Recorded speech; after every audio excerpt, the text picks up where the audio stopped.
Йогурт көргөзсөм йогурт көргөзгөнчү. Так, сырлар. Йогурттар. Короче, бұл йогурттар Грециядан келген, мынакей Греция деп жазды. Потому что Данияга эмес не деп коет тиги йогурттун айранды эмнеден ачтат. Мен го аппаштын сүзмөсү менен тиги 3 литр сүт менен ачтам. Ачытпайм. Я понял, ачытпайм. Эмне деп коет? Развожу.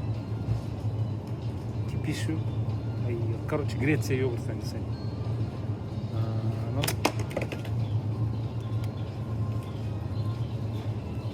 Короче, түшсө да жарылбайт, ачылбайт, көрдүңөрбү? Ичинде дагы эмеси бар. Анан бул Греция йогуртка деген түрлүү проценттер бар, түрлүү эмелер кошот да. Мына бул обычный йогурт. Бул болсо эмне дейт? Гуттара Митсубачи дейт. Бул эме бал кошулуптур. Ценасы багында 198 болчу, 249 болуп калыптыр.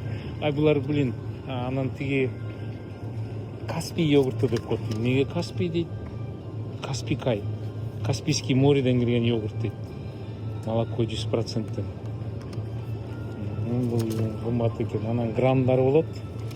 Бул болсо Нерван-1 дейт. Бул эме тиги карып калганда, пенсия чыкканда сөөктөр деген неметип калат экен да.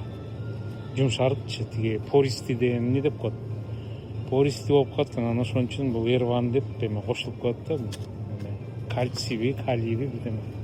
А сметана да бар, мынакей сметана. Шу сметана. Ары?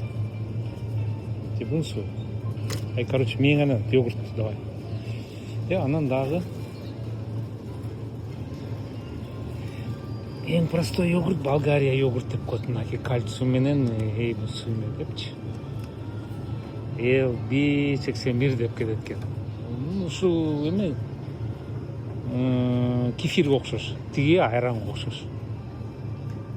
Мындай да чыгып калыптыр. Мындай да чыгып калыптыр да. Бул жаңы. Не дейт? Каспий йогурту дейт.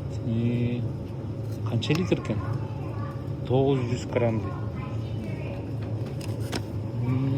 Анын добавкалары менен бар.